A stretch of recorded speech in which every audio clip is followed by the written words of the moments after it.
మనం చూడండి ఏం చేస్తున్నాడు, అసలు కాలు ఎక్కడ పెట్టి షూ కట్టుకోవాలి, చైర్ మీద పెట్టిన కాలుకి లేసి కట్టుకుంటారు. ఇతను ఏం చేశాడు, కట్టిన కాలునేమో పైన పెట్టాడు చైర్ మీద, కట్టాల్సిన దానికి కింద కొంగి కడుతున్నాడు. నడుము నొప్పి రాకుండా పైన పెట్టుకొని కడతారు, ఇతను రివర్స్లో చేస్తున్నాడు. చూసారా, ఇది ఒక జ్ఞానం. దీన్ని ఏ జ్ఞానం అంటారంటే పనికి మాలిన జ్ఞానం. ఇది పనికొచ్చే జ్ఞానం కాదు. ఇదిగోండి, ఈ తెలివైన వాడు మొసలి నోట్లో తలబెట్టి చూసుకోవడానికి వెళ్ళాడు. మొసళ్ళు అప్పుడు నోరు తెరిచి ఉంచుతాయి.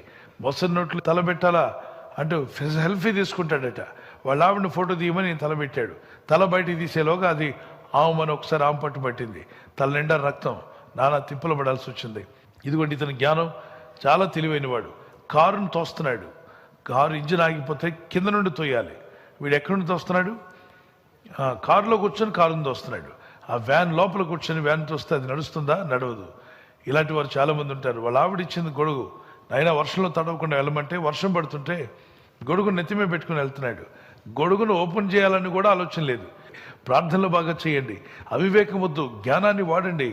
ఇక్కడ మీరు చూస్తున్నారు, తిన్నగా పెయింట్ వేయమంటే ఇతని జ్ఞానం చూడండి, తెలివితేటలు పెరిగిపోయి చెట్టు మొద్దు అడ్డం ఉందని దాని చుట్టూ తిప్పేసుకుంటూ వెళ్ళాడు. ఇతను చేసినటువంటి పనిని అది అజ్ఞానం అంటారు, జ్ఞానం కాదు. ఒక పక్క జరిగితే సరిపోద్ది. ఈ తల్లి ఏకంగా చెక్ చేస్తుంది గన్లో బుల్లెట్ ఉందా లేదా అని. పుట్టుక్కను పేలింది అనుకోండి, ఇక ఈ లోకంలో ఉండదు, ఎక్కడికి పోద్దో కూడా తెలియదు. కాబట్టి అజ్ఞానం. మరి ట్రెడ్మిల్ మీద కూర్చున్నటువంటి ఈ సహోదరి ఎందుకు కూర్చున్నామని అడిగితే డాక్టర్ గారు ఒక గంట సేపు ట్రెడ్మిల్ మీద ఉండమన్నారు. గంట సేపు ఉండమన్నారు. కాబట్టి గంట సేపు అయ్యేదాకా అక్కడే కూర్చుంటుంది. చైర్ వేసుకొని కూర్చుంటారా, దాని మీద నడుస్తారా? దాని మీద నడవాలి. దీన్ని ఏమంటాం, జ్ఞానం అంటామా అజ్ఞానం అంటాం? ఆమె ఖచ్చితంగా చేస్తుంది. డాక్టర్ గారు ఉండమన్నారు 1 అవర్ అని. 1 అవర్ దాని మీద చైర్ వేసుకొని కూర్చుంది. నేను 10 సంవత్సరాలు కూర్చున్నా ఆమెలో ఎటువంటి మార్పు రాదు.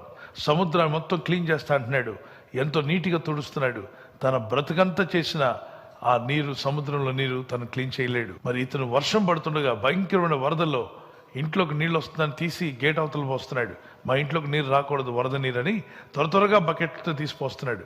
రోజంతా కాదు, 10 సంవత్సరాలు పోసినా ఆ నీళ్లు మళ్ళీ అక్కడికే వస్తాయి. ఇలాగనే అజ్ఞానంగా చేసినప్పుడు మన కష్టము, మన ధనము వృధా అయిపోతుంది. సైకిల్ పంపుతో ఇంత పెద్ద టైర్కి గాలి కొడుతున్నాడు. ఈయన బ్రతకంతా గాలి కొట్టినా దానికి గాలి ఎక్కదు. Time waste. ఆలోచించకుండా సమయోచితమైన